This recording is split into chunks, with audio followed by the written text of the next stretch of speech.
Today we're going to talk about a card I quite like that got buffed in the last patch, from 10 provisions to 9. I did record this entire video previously, but then the card got buffed, so I figured I would re-record it, because there's quite a few things that change when it comes down to 9 provisions. So, he's 9 provisions, 5 power, deploy poison an enemy, and order melee poison an enemy unit.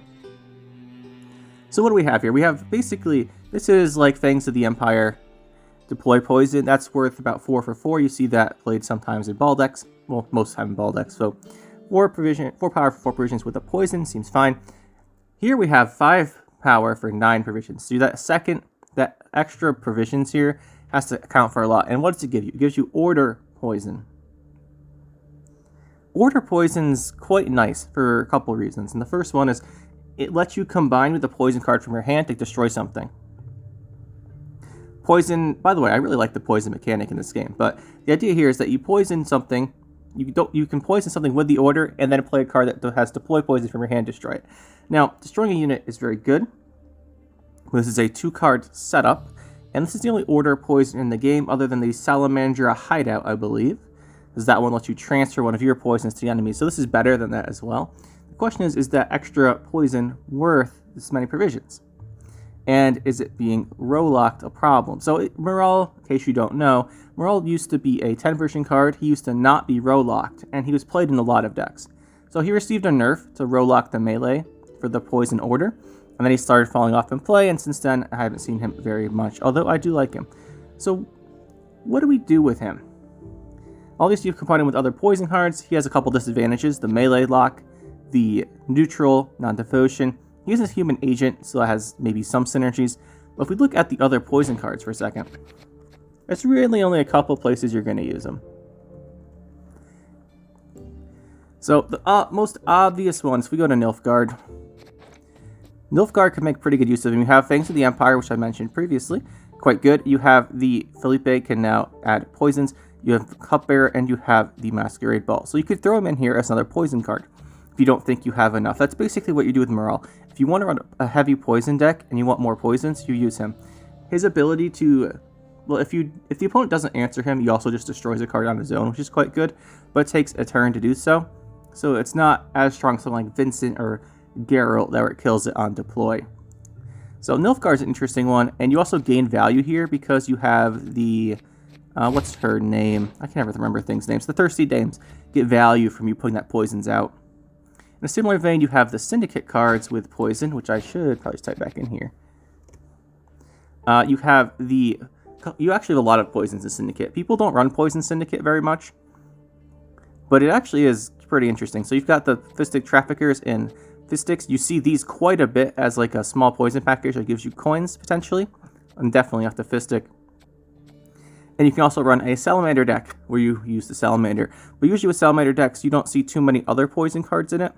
You can see these guys, but you don't play every poison card.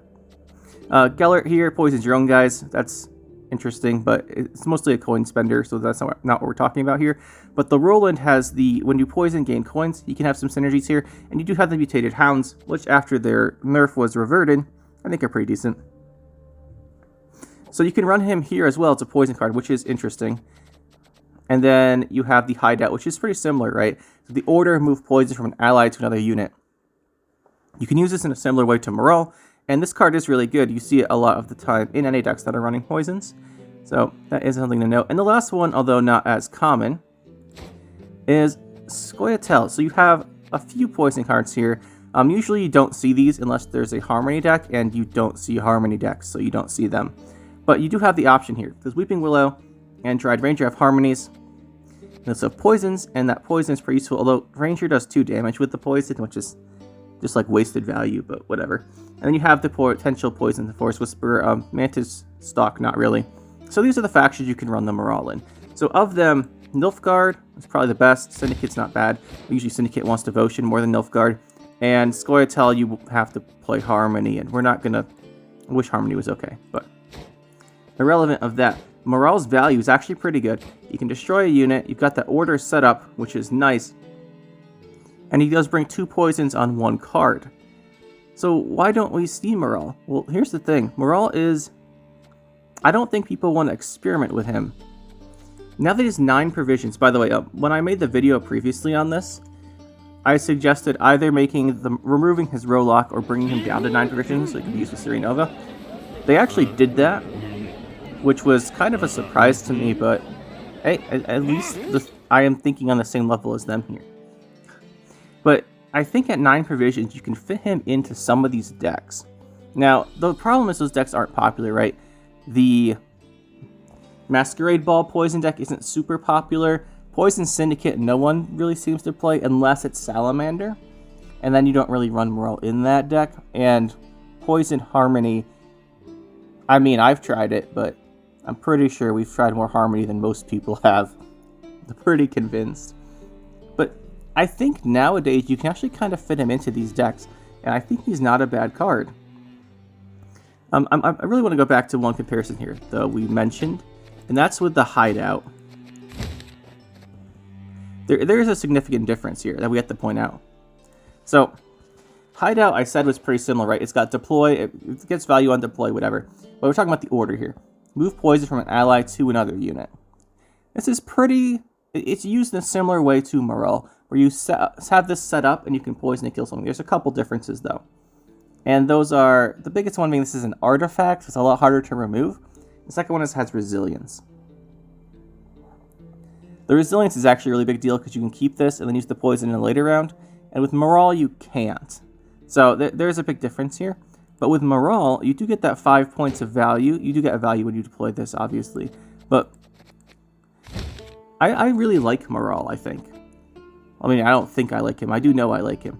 And I think I want to make a Poison Syndicate deck because I don't think people really have seen that very much. It might be kind of fun. But there's a couple things with Morel that I think are still just a little bit holding him back. By the way, I love this interaction here. You watch this art. Like, yes, no, yes, no, no, yes, go away. I really like that. That was some great commentary, by the way. But yeah, so with Morel, I think one of the things is he's not Devotion. It's really holding him back from a couple decks. Because like Syndicate, you want to have Devotion most of the time. And then Nilfgaard, you care a little bit less. But if you're running the Masquerade Ball, a lot of times you want Usurper. And with Usurper, you actually are playing Agent, so he does get a little bit of value with the third transform. And the reason you play Usurper in a lot of these ball decks is he spawns those 2 spying guys, triggers your Duchess's Informant, or not the Informant, the other one, the 5 provision one, the Seditious Aristocrats, and the Thirsty Dames. It triggers them a couple times, then you take the points over. So usually you run him in there. And then getting a couple extra points on the Agents, although you don't run the Devotion just for that, it does give you points. And then you have Fergus, and Fergus is really quite good if you're playing the Seditious Aristocrats and Thirsty Dames. So usually you see him in there, and he's the Devotion card. So it's harder to fit him in there, and the Devotion becomes a bigger deal. And even bigger in Syndicate, right? Because you have stuff like Junior. You have stuff like that gives you coins, you see quite a bit. Those guys really want the Devotion. Harmony is a little bit different. You don't need Devotion for Harmony. So you could run a Poison Harmony deck with this. You don't really want to run Dryad Rangers and Weeping Willow without being a Harmony deck, because Harmony is a lot of their value. So that could be a problem if you try and do it. But I think Morel's issue is that the decks he fits in don't necessarily want a neutral card. Now, does that mean he's bad? Not really. I just kind of think we need... It's kind of just hard to fit neutral cards in unless they offer you immediate value, right? Like, look at the neutral cards you see played. We have Heatwave, Vigo's Muzzle, Onomancy, it's a fantastic consistent card, Royal Decree. You see the one Zoltan card in the Zoltan decks. Sometimes you see Squirrel/Xavier, and in decks that aren't to Devotion, you can have like a random 4-position cards a lot of times, like Pellers or a Spores. But those cards you don't see those in Syndicate or Nilfgaard, or even Scoia'tael most of the time, unless it's Dwarves. But in most of the decks where you'd have these poison cards, you don't see anyone running non-Devotion. So I think Morel, he has a lot of potential value, right? And if we take a look, there's one more comparison we want to make before we finish and make our last conclusions here. And that is with a card that we don't see that I actually have never seen. And whose provision count I think is 10. Yeah, it is. It's Gaunter. And the reason why is, look, we have a very, very similar effect in many ways. It's a 6 for 10 instead of a 5 for 9. Deploy, give an enemy doomed. Now, this has a little bit different uses than giving Link poison, but if we use the order, it destroys the doomed enemy unit. So essentially, his deploy and order destroy unit just like Morel's do. The big difference here is that Morel's can synergize with other poisons to kill stuff. So it's better because you don't have to have the unit live. Right? So this Gaunter has to live to use his order. Morel doesn't, and this is his biggest strength, and something that I think people tend to overlook. As you can say, yes, Morel dies, right? If Morel dies, you can't use his order to kill something. But a lot of the time, it doesn't matter. And the reason why, once we actually find him here, and the reason why is you don't have to use his order to poison the thing you use to deploy on. And this is one of the biggest deals with Morel, right? So if you have Morel, another poison card in hand, you play Morel and you poison an enemy unit, right? So it's got poison on it. Then they kill Morel, or they move it to the other row, whatever, because you can poison it from your hand again. And the opponent has exactly 2 choices when you poison their card. Well, 3 choices to stop it, right? They can purify the poison off. That doesn't help so much with Morel because he can order to put another poison out and you can still play a guy from your hand to kill it, right? So that doesn't help too much. It slows it down. Maybe you have exactly 2 poisons or 4 poisons, like 2 more in your hand, and you can't kill 2 units anymore, whatever. The other thing they can do is they can kill Morel. So you play the Morel, use the deploy to poison something, they kill him, you can't use his order, but you can still play the guy from your hand and poison it again to kill it. The last option, this is all in comparison to the default case where you play Morel, they don't kill him, use his order, and it kills something, right? It gets 2 poisons off, it destroys a unit. That's the default case we're comparing to here. And then the last option is one that they don't really go for because they lose a lot of value, but what sometimes you could do that people don't is you play Morel, you poison something, they can put Defender down in front of the poison card, and then you can use Morel's order to poison the Defender, and then you can use the card from your hand's poison to kill the Defender, the second poison. So Morel's really good in the fact that if you poison something with Morel, you pretty much know it's going to die unless they give it Veil. And let's be real here, only Carapace Monsters is going to do that because no one else plays cards that give Veil to units in their deck. So Morel's value in these poison decks is you put him out there, and whatever you poison, you know is going to die the next turn, as long as you have a poison card in your hand. And that's really valuable for some decks here. There's cards like, especially near the end of a round, this happens sometimes in Syndicate, right? Sometimes Syndicate holds on to 2 Fistics, or they hold on to a Fistic and a Fistic Trafficker for their 2 last saves. You put out the poison, and then you poison the second unit for your finisher, and you kill it. That's something you can do in that deck, and sometimes they do. But instead, if you use Morel for something like that, you know it's going to die, because they can't purify off the poison, and then you're left there just with gaining a couple points of coins. So in that way, Morel is so much better than the other poison cards. I think he just gets held back by his lack of being in a faction, right? So he's a neutral card. However, there is one last point here I want to talk about with Morel.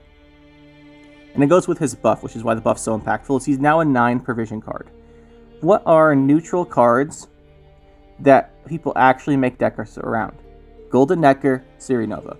Now, those are neutral cards, and you actually do make decks around them. And what fits in that deck? Morel does now. And what does that deck lack in things other than Nilfgaard? It lacks removal. And what does Morel bring you? He brings you removal. So, the thing is, though, those factions that we talk about have pretty good removal in the Nilfgaard especially, but you can run Morel as a removal tool with poisons in a Siri Nova and Golden Necker deck, maybe a Syndicate one. I know that's kind of blasphemy, but I might try that out, because you do have more removal from Morel and the poisons that you can typically fit in these Siri Nova decks. And that's really interesting to me, because you can actually run, especially if you think about Syndicate, right? They have special cards. It's just Fistic, but they have a special card that gives poison. So you have the option, when you go for the Golden Necker, to pull out Morel, slash a different poison card, the Fistic, and then an artifact. And you can actually, and the artifact could be the Salamander Hideout. You can set up so much poison in one turn with that it's kind of crazy, and it sounds like a lot of fun. So I think this provision buff to Morel is one of the biggest deals, because if you're running a Syndicate Nova deck and you don't have removal, you could go with Morel, and although this is probably far from optimal, you could run the Cobra guy, the 5 provision guy who got nerfed. I wonder if this card's ever going to get unnerfed, by the way.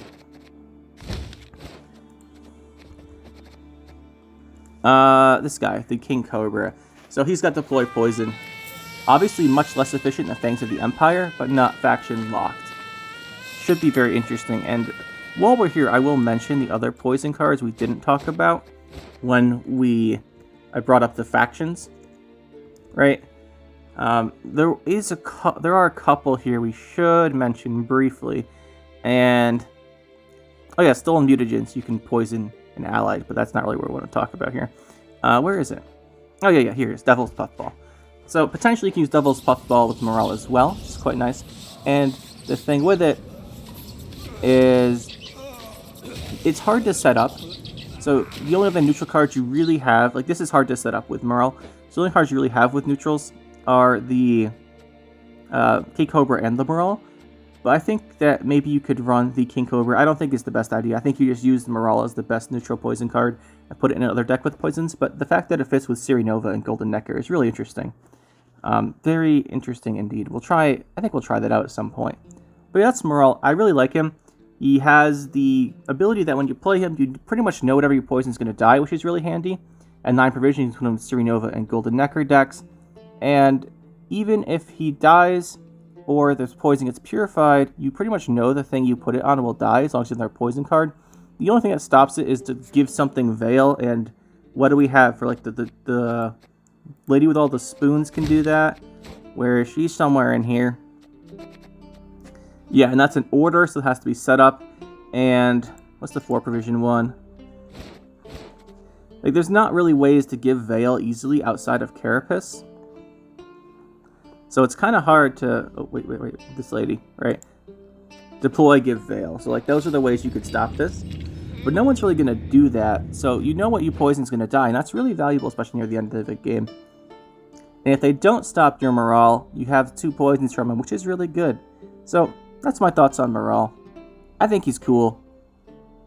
Quite a bit of fun with him. And I look forward to using him some more.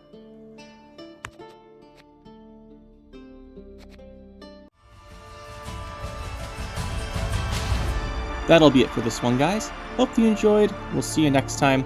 Make sure to hit that like button and subscribe to the channel for more. And you can check out some more videos over here. And thanks for watching.